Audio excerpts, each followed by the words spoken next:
and then death of Jamal Khashoggi. I want to give you a chance to kind of lay out the latest explanation and how you came to this. We had an individual who came to the consulate. He was approached by members of the Saudi security team. They told us that he left the consulate. They came back to Saudi Arabia, filed their report to that effect.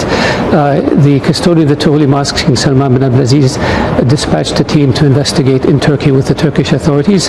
The reports we were getting from Turkey did not comport with the reports that the team had provided to us after they returned to Saudi Arabia. The king then directed the public prosecutor to launch an investigation, which he did about 9 days ago. He discovered that there were discrepancies. We discovered that he was killed in the consulate. We don't know in terms of details how. We don't know where the body is. The public prosecutor then put out orders to detain 18 individuals for questioning and possibly facing trial. And the king also dismissed a number of senior officials in this area. This, Brett, is the first step of a long journey. We are determined to uncover every stone. We are determined to find out all the facts, and we are determined to punish those who are responsible for this murder.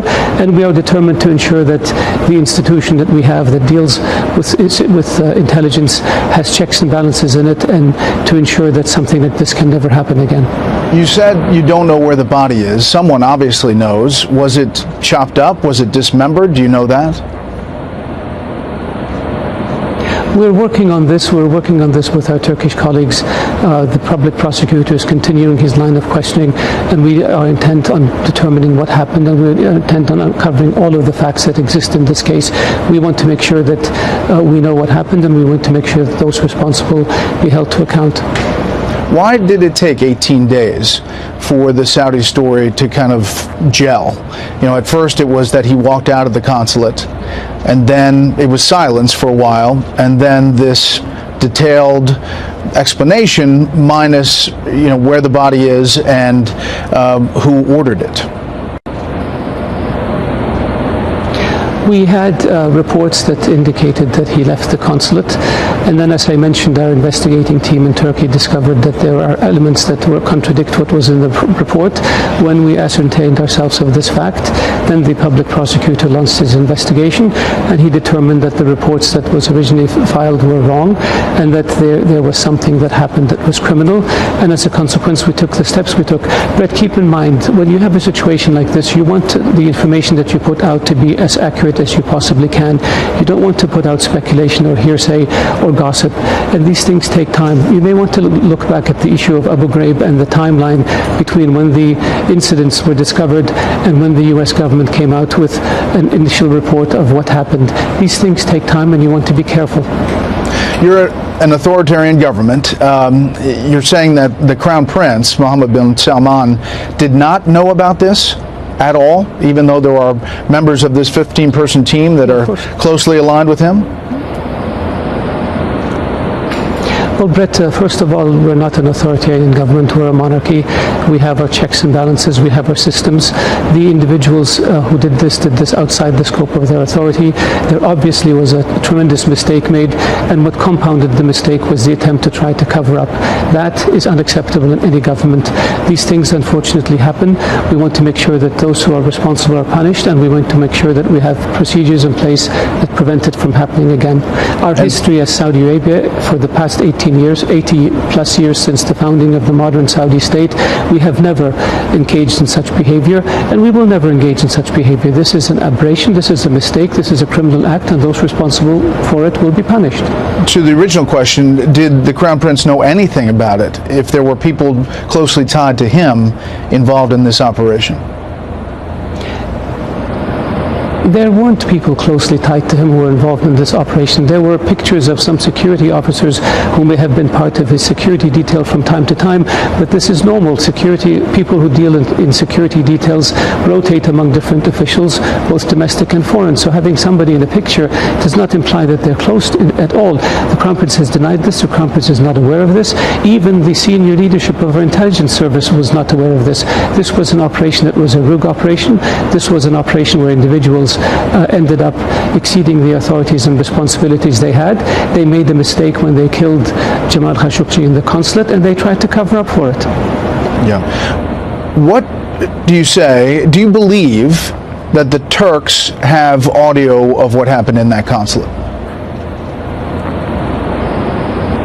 I don't know. They have said they have audio, but we haven't heard it, and I don't know any other government that has access to those audio tapes. Do you believe that the U.S. intelligence community has some kind of intercepts that suggest a high-level understanding of this operation? I don't know, and I would imagine that if they had, they would have told us about it. And so I see a lot of speculation in the press. I see a lot of hearsay, and I see a lot of gossip. And I just caution people to be cautious, let the investigation in Turkey and in Saudi Arabia unfold. And when the results come out, we will know the truth. So, Mr. Minister, you understand the skepticism that this was somehow a fight that develops inside the consulate, and that a 60-year-old columnist, writer, is going to resist a 15-member security team, and that one of the members of the team was an autopsy specialist. How do you explain all of that? Well, Brett, I don't believe all 15 members were in the consulate when this happened. We are looking at every individual member of the team. We are trying to find out how they were assembled, how they were dispatched, and we're trying to ascertain the facts as to what happened in the consulate and what happened subsequent to that. I'm sure you've heard lawmakers speaking out. Here's what Senator Rand Paul said today on Fox News Sunday. I feel certain that the Crown Prince was involved and that he directed this, and that's why I think we cannot continue to have relations with him. And so I think he's going to have to be replaced, frankly, but I think that sanctions don't go far enough. There are a lot of Washington lawmakers who are in that same boat. How do you respond to them? I find it very surprising that somebody 6,000 miles away can be certain about an event that happened 6,000 miles away with no access to information or intelligence. So this is a judgment call on the part of Senator Paul. This is not based in fact, it's just based on emotions and based on speculation. With regards to deciding who leads our country, this is a matter for Saudi Arabia to decide and nobody else. And I would respectfully urge members of Congress to wait until they have the facts and then judge the results of the facts and take positions then, but not jump to conclusions before something is concluded. There is the presumption of innocence until proven guilty. In this case, people have turned it upside down, unfortunately. Are you worried, fearful about something in this investigation showing you something that is different than the original story that you've put out now? We put out the version that we had based on the facts we had at the time. We will continue to put out information as it becomes available and as it is certified. We have been very clear that we will leave no stone unturned and that we will hold those accountable for these actions irrespective of where they are. And definitively, King Salman is standing behind the Crown Prince on all of this. The custodian of the two holy mosques, King Salman, is determined to see this investigation through, determined to ascertain the facts, determined to hold those responsible accountable, and determined to put in place policies and procedures and measures in the security services to prevent something like this from ever happening again.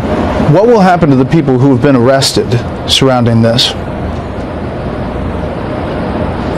This is up to the courts to decide. The public prosecutor will bring charges as the investigation unfolds. They will be referred to the courts, and the courts will sentence them.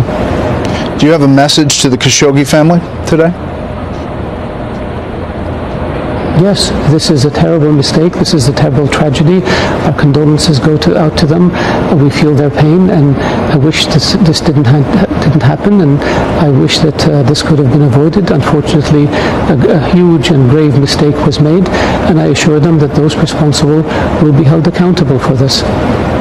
Last thing, Mr. Minister, you spent a lot of time as the ambassador to the U.S., now as foreign minister. How concerned are you about the future of the U.S.-Saudi relationship after all this? The U.S.-Saudi relationship is a historic and strategic one.